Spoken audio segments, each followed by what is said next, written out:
Hey, it's your health coach Lisa here, and we're winding down our week on simple meals. So, this week I've tried to be here for you to help you decide that maybe cooking isn't so bad, that it doesn't have to be so chaotic and crazy.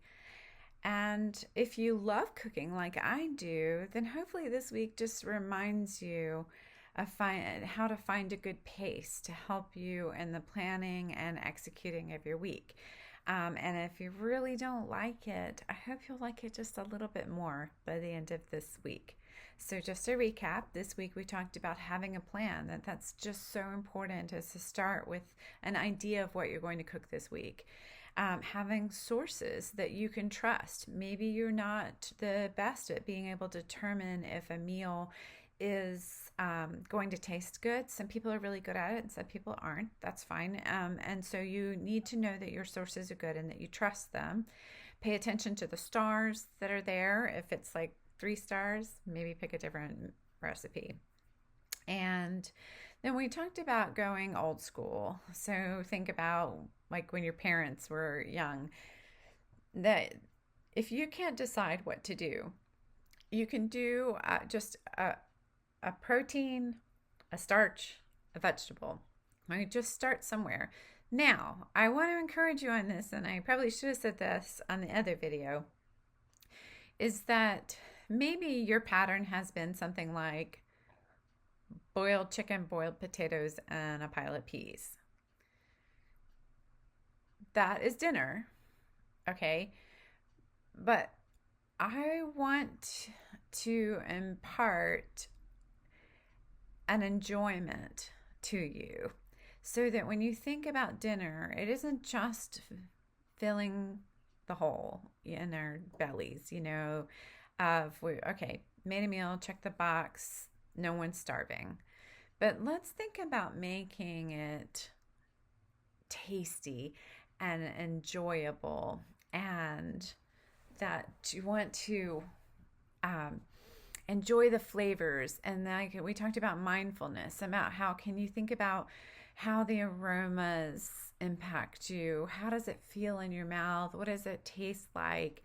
And so if you think to yourself, okay, my game plan has been boiled chicken, boiled potatoes, a pile of peas.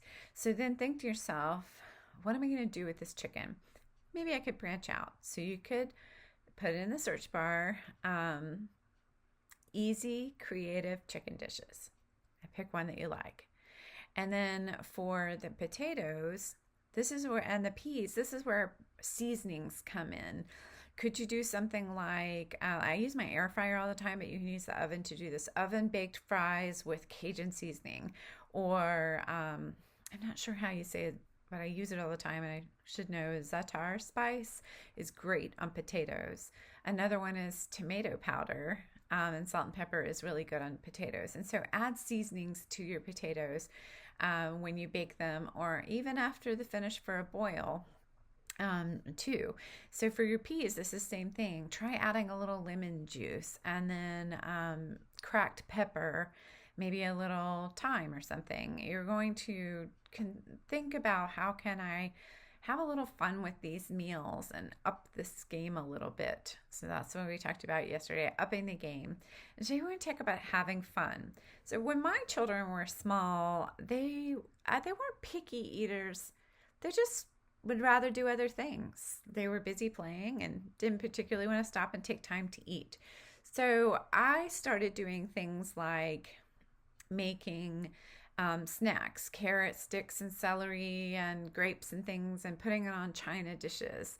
Or I would make sloppy joe for dinner, and I'd put it out a china plate and a fancy goblet, and a candle or a bunch of flowers from the yard on the table. And suddenly these little kids were all about this thing that we were doing, and it was fun, and that we were going to have this fancy meal or this fancy snack. And I found that they ate more.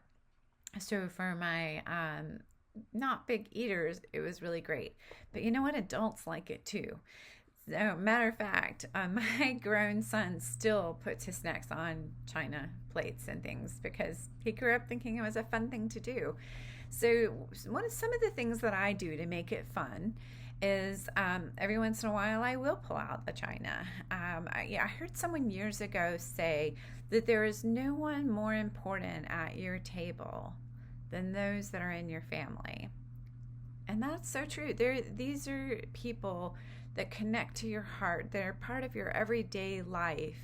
And if we only save the nice china and things for special occasions, we're missing out because they're our special occasion. Our good friends are our special occasion. So we can make it fun. We can make it fun with things like scrollware plastic plates. Or we've done things like I will put a checkered tablecloth on a table outside, and we'll have little straw disposable papers, and then I'll put some music on, and we'll just have a little picnic outside. So the concept of bringing back dinner as a whole, the whole website and what I do, is that sense of community, that we have a chance to connect with people on a heart depth level. What's said at the table stays at the table, that we can laugh together, we can cry together, and if you're just one person at your table, it can still be a beautiful experience. My grandmother lived alone, and she would put out a lace edged placemat and set her table just for herself because she was important, and so are you. And you are worth pampering a little bit to have a little fun. So something I do sometimes is put my morning smoothie into a wine glass. It just makes it fun. Sometimes I put it in a margarita glass. Having fun with our meals is part of reducing the chaotic feelings that come with that idea of I just have to get food on the table, right? And so just feel free to change it up from time to time. We put music on a lot, and it's been pretty amazing. We just started doing it on the regular this year, and I have a station called Light Dinner Jazz, and we'll put that on just slowly, light in the background, and we'll sit down at the table. Sometimes I'll light candles, and all of a sudden the day just washes away and we feel so much more relaxed. We were stunned at the difference, and so now, like I said, we do that several times a week at least, just to change the environment for ourselves because we want to have a little fun in the things that we're doing. So you might be saying, okay, Lisa, that's great, but I have soccer practice for my kids, and I get off at work at 6:30, and I have this, and I have that, and I have this, and I just can't do it. I hate the process anyway, and now you want me to have fun? Yeah, I do. And I think that there are things that we can do that can make it fun even in those moments. And that fun sparks something that makes it easier for you to do the things you have to do without feeling that same sense of dread and chaos. So here's a fun one. You could get decorative wax paper, but you could just use regular wax paper or parchment paper and put it in Dixie cups, paper cups. Like Dixie cups is probably an aged thing out, but just little paper cups, and you take the parchment paper, make a little cone with it, stick it in there, and stick some homemade chicken nuggets and some homemade French fries in it, and hand it to your kids and hop in the car and go if it's that kind of night. But there's still something fun. And so make sure to point out, hey, this is fun.